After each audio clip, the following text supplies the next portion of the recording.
welcome to You Plant, We Water. I am your host, Dr. Toya Flowers, licensed professional counselor with a PhD in counseling, and I'm also a professor of, you guessed it, counseling. And here in this corner of the world, we like to talk about all types of topics related to your faith, your mental health, and having the happy, healthy, thriving relationships that God wants for you. So I'm so excited to have you join us on today. Today, the topic is going to be a very important and timely topic, but a little bit sensitive. And today's topic title is Grieving Through Young Eyes. And we're really going to be talking about when young people lose a classmate or a friend. And I'll be dedicating this episode to a special young person in just a moment. But before I do that, I do want to remind everyone about our first annual completely free women's conference called the HER Conference, Healing, Exhortation, and Restoration, that is going to be taking place on Saturday, May 2nd from 9 a.m. to 2:30 p.m. at Shepherd's Community Church. You all, we have 6 phenomenal keynote speakers, several other additional speakers. We've got breakout sessions, praise and worship, altar call, you name it. This is going to be an opportunity for women to be poured into, combining both the professional, clinical, mental health side of things along with faith and iron sharpening iron. So it is going to be dynamic. There are still slots available, so please visit the QR code you see on the screen for more information about registration. We also have a Facebook page specifically for the HER conference, and we're also available. You can also find information on LinkedIn as well as Eventbrite. So I hope you will join us there. And then lastly, I just want to mention, if you love watching this show on your screen, phone, tablet, however you take this information in, I am so excited to announce that we are going to be having the You Plant, We Water live experience on Tuesday, May 5th, here in the WVTC studios.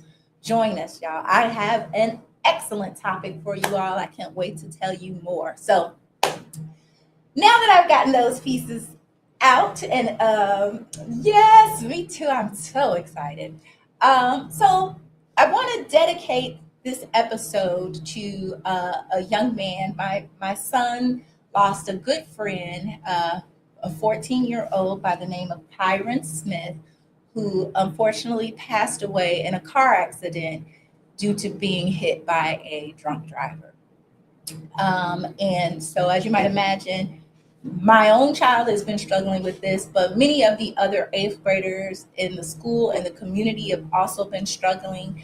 And so I wanted to dedicate today's episode to giving parents some tools, tips, and tricks, things that we can use to help our young people who experience grief, right?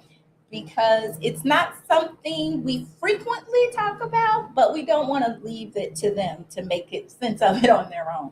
I got lots to read, so I'm putting on my readers. Actually, these are not readers. I am now a prescription eyeglass wearer. Okay. Thank you so much. Thank you so much, Latrice. Yes, I appreciate all the prayers. And it's been the services were over the weekend, so it's been a interesting time because we also had Resurrection Sunday and so many things, right? And that's part of what I'm going to be talking about, is that one thing we want to explain to young people is that they might be feeling more than one emotion at the same time. They might be happy and sad, excited and scared. That's completely normal. But before I jump in, well, no, I'm going to jump in, right? But before I get off key, here I like to talk about the petty, the professional, and prophetic. And I know you're thinking, how is she going to squeeze in petty? But I got some petty, even on today's topic. But let's start with the prophetic. Let's use some scriptural truths to ground us, things that we can share with young people to help them understand loss of life and to begin to understand grief. For one, we can share with them that God is near us in grief. From Psalm 34:18, the Lord is close to the brokenhearted and saves those who are crushed in spirit. This is a great scriptural reference for a young person because it's explaining to them that God, He doesn't avoid pain, right? He draws near to it. So that is a great one. I'm going to be, some of these things might seem like, oh, I'm all over the place because I'm going to be covering a big age range from 3 to 18, right? But for our younger babies, we could just give them Jesus wept, right? It's simple enough for them to memorize, and it helps them to understand that even Jesus cried. He had all kinds of emotions, right? I love to tell my young people when they are dealing with anger and don't know what to do with it, I love to share with them that Jesus flipped some tables, right? He was fully God and fully human. For permission to feel, just to experience feelings. Ecclesiastes 3:1-4. There's a time for everything, a time to weep and a time to laugh. Peace in confusion, Philippians 4:17. And the peace of God will guard your hearts and minds. This can help children understand, who may not understand death, that they can still experience peace. And then hope beyond death, Revelations 21:4. He will wipe every tear. There will be no more death or mourning. This offers hope without dismissing what they're currently going through. All right, so let's talk about grieving through young eyes. What can the experience be like, and how do we support them as adults? Because there's some really helpful things we can do, and there are some things that we don't realize are confusing to young people, but they are, and I'm going to cover it all. So for young children, right, I have 3, even I maybe up to 9-year-olds, the loss of life is just confusing. Sometimes it seems reversible to them, or they might think of it as a sleep. So we want to avoid what they call euphemisms, right? Sometimes we don't want to use certain words. We think, oh, I don't want to say death or die around a young person. And so we might say something like, your friend, he's in a deep sleep, right? Or he's going to sleep forever. You want to be careful with that because at this age, they still can have one, magical thinking, which is a belief that they can somehow cause things, right? I've talked about this magical thinking before. When I was little, we had this big old Lincoln, and sometimes it would start and sometimes it wouldn't. But I really, truly believe when I was in the back seat, I could close my eyes and say, start, start, start, and the car would start. So I thought I was the one making the car stop and go. All right. Now, maybe I was, but the odds are not likely that I was not. But we want to be really careful with language we use when they're young because they can easily get confused and they believe in magical thinking. So, true story. A young person was working with one of my mentors, right? Not me personally, but a young person was working with one of my mentors, and they were there to deal with the loss of their grandfather. And all the adults around them were saying, he just went to sleep and he's not going to wake up. Well, this young person, I think they were about 5 or 6, developed a fear of falling asleep, right? Because they didn't want to go to bed at night and maybe end up like grandpa and never wake up again. So that's why we want to be careful of the language we use. And I know it might sound jarring to say, grandpa has died, but it's better to give them clear, truthful information at the level that they can understand it. We don't want to over explain or under explain, right? And they might ask, well, what does that mean? What does it mean that grandpa has died or passed away, right? I think passed away is still okay. It's not, it's pretty clear. And you can explain it. When we move to like preteens, right? So there's preteens. I think there's tweens now. And then my son was telling me there was pre-tweens. I was like, child, no. But let's say 10 to 12 years old. They are capable of understanding the permanence of loss, right, of death, but they might also begin to internalize fear, especially because we're talking about the loss of classmates or friends. Could this happen to me? And so that's something we want to welcome conversations with, be open, and make sure they have an adult they can come to talk to. Our teens, I think the biggest issue that I've seen in adults in our understanding of helping teens is that sometimes we like to think of teens as mini adults, and they're not. Okay, they're not. They might look like adults, they might think they're adults, but they are not. The brain is not fully developed until the age of 25. 25 years old is when your brain stops developing. And this is why teens make some pretty, from the outside looking in, pretty irrational decisions and can engage in really risk-taking behavior because their brains are not fully developed. So we want to avoid treating them like mini adults. The loss of a classmate or trusted friend can have a really much deeper emotional impact on a teenager than a younger child. And it might lead them to some of the deep and profound questions like, what is life? What is the meaning of life? Why bother if we're all going to pass away at some point anyway? Or why did God take my friend? My friend was a good person versus, Ray and them, they out here doing this, doing that, but they still living. So it's those kinds of questions. And the reason I paused there is I know with the young man, Kyron Smith, who passed from our community, the young people are probably questioning this as well because the drunk driver is alive, right? And their friend is not. So I'm sure they're questioning, all of the, we call them existential questions. Why do good things happen? Why do bad things happen to good people? And why do good things happen to bad people, right? And these are heavy questions. There's a lot of adults who don't understand this kind of thing yet, right? So you don't have to be an expert. You just have to be willing to talk to your child, to have the conversation. I would say be open to expressing what you don't know and then finding them someone who does. In a lot past life, I used to sell real estate. And one of the things that they taught us is that you don't have to be the expert. You don't have to know all of the things, right? All you have to know is a good place to find the answer. So as the realtor, I didn't have to be the attorney too. I just needed to know how to refer my client to an attorney. And as a parent, you don't have to have all the answers. You just have to know when to seek help, whether that's going to your pastor or elders of the church, whether that's seeking professional mental health counseling. If it's happened in a school setting, you can get support from the school personnel. They're usually social workers, guidance counselors, school counselors, things like that, who will be in place.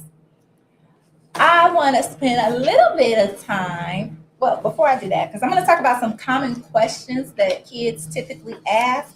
But before I do that, I'm going to pause and I want to talk about the stages of grief in children based on their age developmentally, right? What does it look like? What is their reaction? What can you watch for as a parent?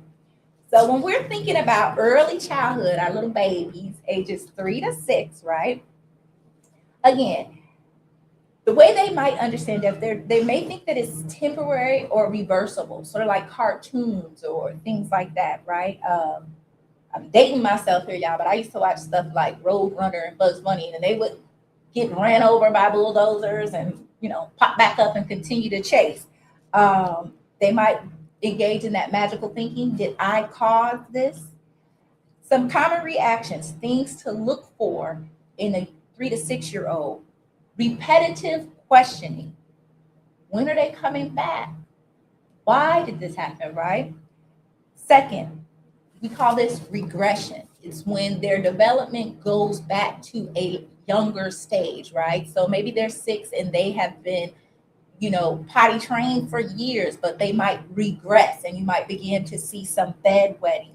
They might become more clingy, things like that. And then in these little ones like this, you are probably going to see some play-based expression of grief, right? So when they're playing with Barbies or G.I. Joes, I know this generation don't even play with stuff like that, but you might see the expression there showing the emotions through their play, because play is a child's first language, right?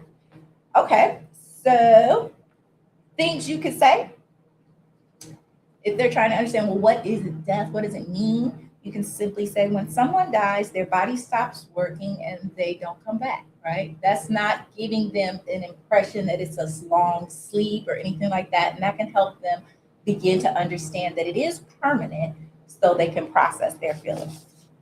Okay, let's move to middle childhood. These are our 7 to 11-year-olds, right? They are beginning to understand it. They understand some things are final. So they call it finality versus universality, right? Some things come to an end and some things always exist, such as God and his love, right? But they might begin to, the word we're using here is personify death, right? Talk about a ghost or a figure or their imaginary friend or something like that. Things to watch for: fear about safety. Is this going to happen again? That's the type of question they might be wondering about. You might see some guilt or them feeling responsible. And you might start to see what we call somatic complaints. Somatic complaints are physical bodily reactions to emotional feelings and expressions, right? So stomachs and headaches due to anxiety, worry, sadness. Let's something you can say that at this age is, it makes sense that your body is feeling this way. Sometimes our feelings show up physically, right? And you can let them know that it is okay to talk to other kids, because they're starting to have conversations with peers, and you can just let them know most of the time it's okay to talk to a friend as long as it feels safe. But you also have us here to answer questions. All right, let's move into our teens, 12 to 18-year-olds. They understand loss of life, passing away, and death, right? They understand its permanence. They understand abstract thinking, right? By abstract meaning, they can truly understand faith, spirituality, salvation, things of that nature. And they're going to probably begin thinking about and exploring those type of questions. Like I said, what's the meaning of life? Am I saved? Was my friend saved? What does that mean? Can they lose their salvation? Where are they? Are they in heaven or hell, right? What we can watch for in our teenagers are intense emotions, right? So intense sadness, anger, or even some numbness. You might see some increased risk taking, or you might see them completely withdraw and lose interest in things they used to love. And again, you probably, if they're talking to you, you might hear some questioning beliefs, like, why would God let this happen? With our teenagers, they can experience something that we call disenfranchised grief, which means they feel the loss very deeply, but they have trouble and difficulty expressing it. Right? And that reason is because our teens are starting to get socialized into society, right? The boys are starting to hear, men don't cry, suck it up, things like that. And so they may not know how to express or what to do with their feelings, which can make it turn into something called disenfranchised grief. All right. Now let's talk about some questions that our young people typically have. What happens to them, right? If you get that, if you're trying to explain, hey, so and so passed away, and they may say, what happened to them? The best thing to do is keep it simple, honest, and age appropriate. You can share more with a 15-year-old than you would with a 5-year-old, right? A 15-year-old, you might feel comfortable saying, Aunt Betty passed away. She had a heart attack, and the services are coming soon. With a 5-year-old, you may only need to explain, Aunt Betty has passed away. She's no longer with us, and there'll be because a lot of times we have to remember young people don't even know what to expect about funerals and things like that. So you want to start preparing them for that too, if this is the first one they've been to. Are they coming back? Example answer, no, they won't be coming back, but we can always remember them and talk about them. Why did this happen? Sometimes we don't understand why things happen, but we do know God is with us when we're hurting, right? And a big one you'll hear, will I die? Will you die? And a simple answer might be one day everyone dies, but most people live a very long life. Right now, we're safe. If you start to get into the faith-based questions, where are they now? Things like that. Nice answer is we believe they're with God, where there is no pain and no sadness. Right? So those are some things we can do. Let me just share briefly what not to do. Again, avoid, they're just sleeping. That can create that fear of sleep that I talked to you about. Here's one that I have heard so frequently and I didn't even really make the connection. Sometimes we'll say something like God needed another angel, which sounds beautiful and comforting. And at the same time, it can create confusion or resentment toward God, right? So just something to be mindful of. Be strong. We don't want to shut down their ability to express emotions, or everything happens for a reason. The only problem with that one is it's just too vague, right? Too unclear. So instead, just try to be a little bit more specific. Let me see what else I want to express. As the adults in their life, you want to just try to help them give language to what they're feeling, and really all you want to do is give space. All you want to do is create the space for whatever it is, okay? And I know it's hard, y'all. I know it's hard. It's been hard for me, and I have all this training and all of this specifically in this area, but it's been challenging, right? We all struggle with what to say. Am I saying the right thing? Am I being a comfort, not only to children, but to adults even, right? It's like, oh, I didn't know what to say, so I didn't say anything. Or, oh, I think I said the wrong thing, right? And what I would encourage you to do is, one, make sure you have support as the adult. You can't pour from an empty cup. So take care of you and your feelings so that you can show up in the best way you can for your children.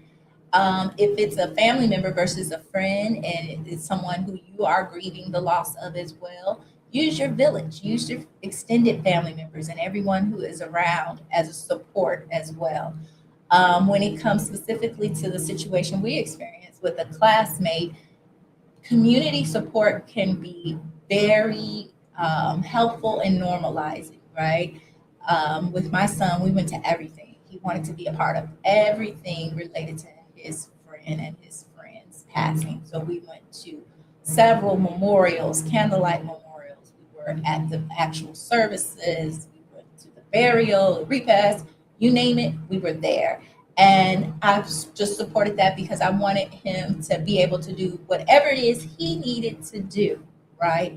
To actually, I want to say, process what has happened. So something I just want you to, 5 like things you can keep in mind in case you forget everything I've said. Try to give language to the feelings. Seems like you're sad, or it's okay to be happy and sad, right? Real world example, the same week, literally, that my son's friend passed is the same week that he made the soccer team. My son made the soccer team that he had his entire family praying for months, right? So it's just letting him know it's okay to feel whatever you feel. There's no right or wrong way to do it. Let them express it creatively, right? So painting, drawing, playing games, sports, video games, whatever. Just let them express, let them play and pray. expect a lot of repetition, especially if they're young, right? Same questions, doing the same activities over and over again. That's okay. That's how they're making meaning and making sense out of what's happened. You maintain routines. This is not the time to try something new, like a new bedtime or anything like that. Routine and structure makes children feel safe, right? So even though they push back, I don't like this route, I don't want this. That structure, it's like you're containing them. Think about it like a big virtual hug. So maintain the routines during this time. And lastly, the last one, number 5, model the grief, right? Let them, the best teacher is watching you, right? And just try to be a good model for it. Be open, be honest, and be your authentic self, taking care of yourself as you try to take care of those around you. My last little reflection, right, that I want to share with you. When children lose someone, we're not just explaining death, we're actually shaping how they understand love, safety, and God. Right? So this is a challenging moment and a beautiful moment. Again, I personally want to extend condolences to the family and friends of Kyron Smith. May he rest in peace. And I know this was a heavy topic, but I thank you all so much for tuning in. It's much needed. Unfortunately, we live in a world where there's, school shootings and mashing and all kinds of craziness and foolishness.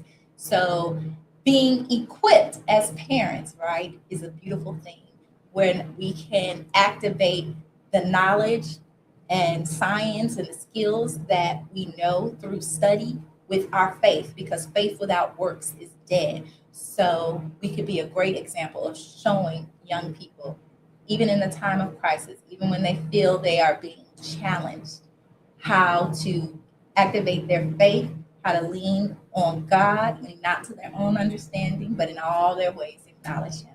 So thank you so much, as always, for tuning in. Remember, we have our free Her Healing, Exhortation, and Restoration Women's Conference on Saturday, May 2nd from 9 a.m. to 2:30 p.m. I certainly hope you will join us. It's going to be free food, fellowship, you name it, we're doing it. We got giveaways and prizes. It's going to be great. And our speakers are truly dynamic. These women blow me away. I'm so humbled by them and all that God is doing in and through them. And then, don't forget, you can watch us live on Tuesday, May 5th at, did I share the time? I think I shared the time previously, but that'll be at 6:30 p.m. There'll be more information that you can access about the live sessions via our Facebook page, You Plant, We Water. So thank you so much. Remember, you plant, we water, and God will give the increase.